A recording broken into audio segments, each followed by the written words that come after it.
Chapter 789, Each Person's Mund. 9:30 a.m., Backland Bridge area, Iron Gate Street, Bravehearts Bar. Emlyn White stood rooted to his spot after he got down from the carriage. He stared ahead in a daze, nearly forgetting to avoid the sunlight. At that moment, the bar's main door was shut with no signs of it opening. As a sanguine who seldom left his home and only went to places like bars at night, Emlyn never expected the bar to be closed in the morning. He had left the Harvest Church in a rush via the transportation system after seeing the paper slip, hoping to obtain any first-hand intelligence. To save time, he even tolerated the cramped environment and stench of the metro. At that moment, Emlyn was somewhat peeved, but he knew that he had made the mistake. All he could do was pull a face and circle around Iron Gate Street to not waste his trip. Just as he was about to approach a rental carriage that stood along the street, he caught sight of a familiar figure from the corner of his eye. The person was wearing a brown rounded top hat and an old coat while carrying a ragged haversack. He was none other than Ian, the underground arms dealer and intelligence merchant. I have quite good intuition. I knew he would appear early. Emlyn was delighted as he stuffed his hands into his pockets and leisurely walked over, blocking Ian's way as he chuckled. "Good morning." Ian looked up and glanced at the handsome man before him, replying in puzzlement, "Good morning, Mr. White. You should have come in the evening."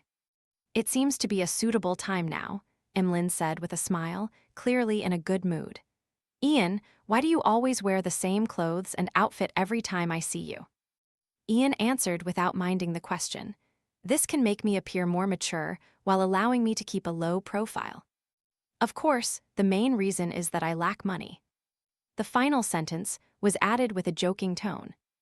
"I look forward to your attire in summer," Emlyn said with a scoff.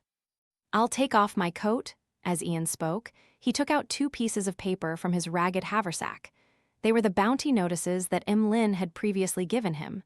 Someone in Eastborough saw this person. He handed over one of the papers to Emlyn, and on it was the name Argus. Realizing that there really were clues to the primordial moon believers, Emlyn asked in delight, "Where is he?" Ian didn't reply as he looked at him with a silent smile. Experienced, Emlyn immediately took out his wallet and gave £150 to Ian. "That's your reward." Ian smiled and said, "There's still another half to go." "Another half?" Emlyn nearly wanted to let this merchant in front of him know the prowess of a sanguine. This was because an effective clue cost £20, while an exact location cost £150. However, he quickly read between the lines as he asked in pleasant surprise, "Another one was found?" "Yes." Ian handed him the remaining piece of paper in his hand. "While my friend observed Argus and confirmed his residence, it was discovered that he had met with this person named Golly's Kevin. Therefore, I've obtained the residence of the 2 targets at the same time." "Very good." Emlyn emptied his wallet and gave another £150 to Ian. He was abnormally delighted. He felt that the ancestor and Mr. Fool were blessing him. This was because there were only 5 targets, and he had successfully hunted one. Now, with 2 additional clues, all he needed to do was succeed in order to declare himself victor regardless of what the other sanguine did.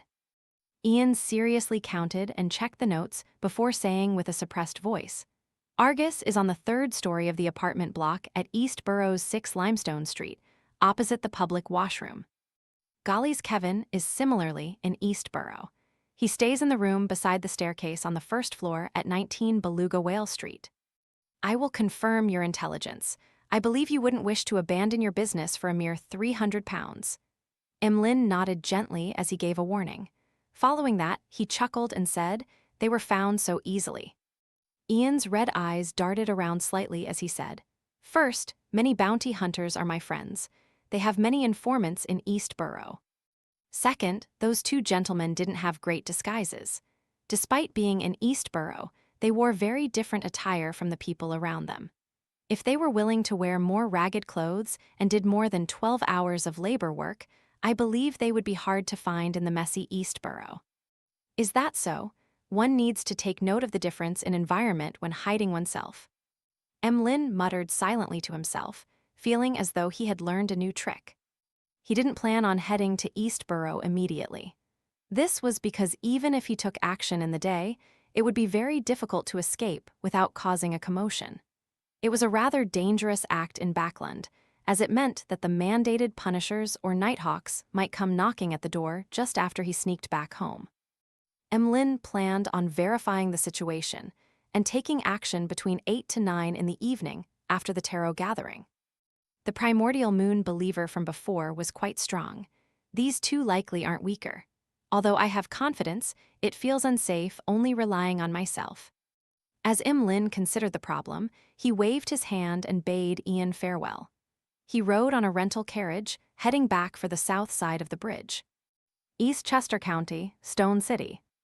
Audrey stood behind a railing, watching the servants placing the items that had been brought from the family castle in suitable spots.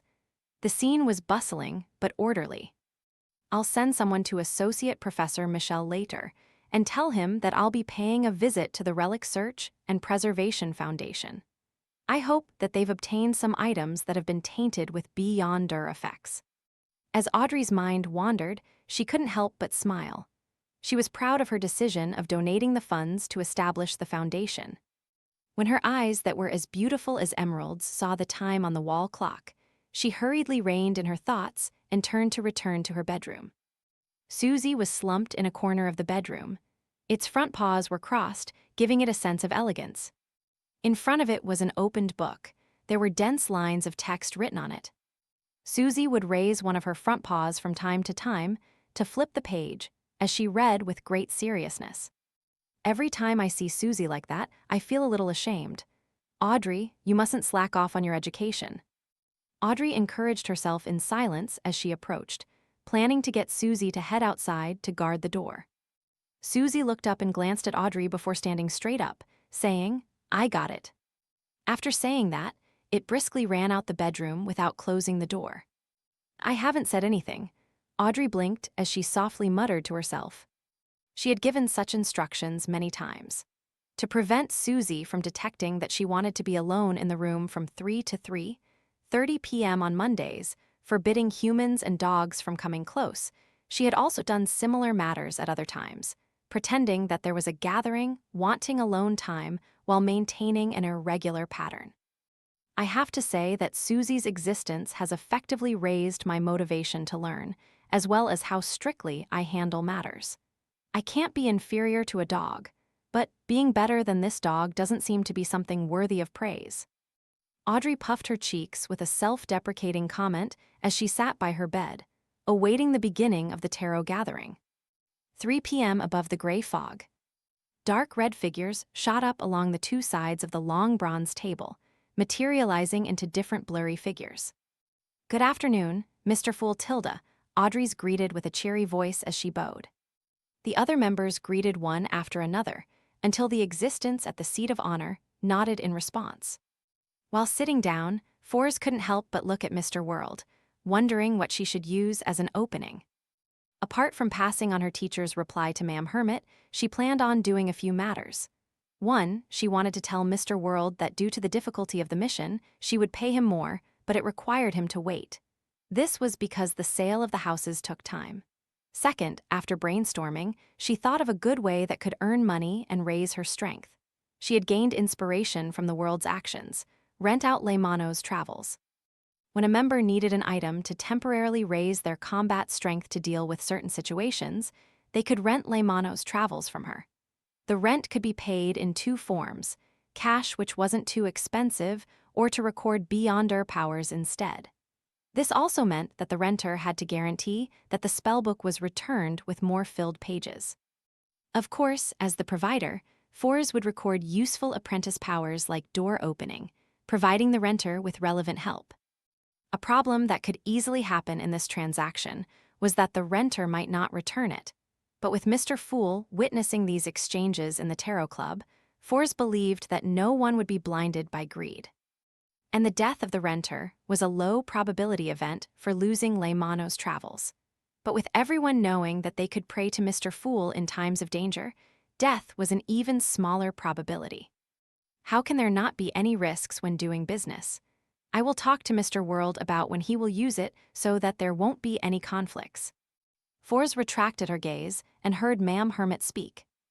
Honorable Mr. Fool, I have 2 pages of Roselle's diary this time.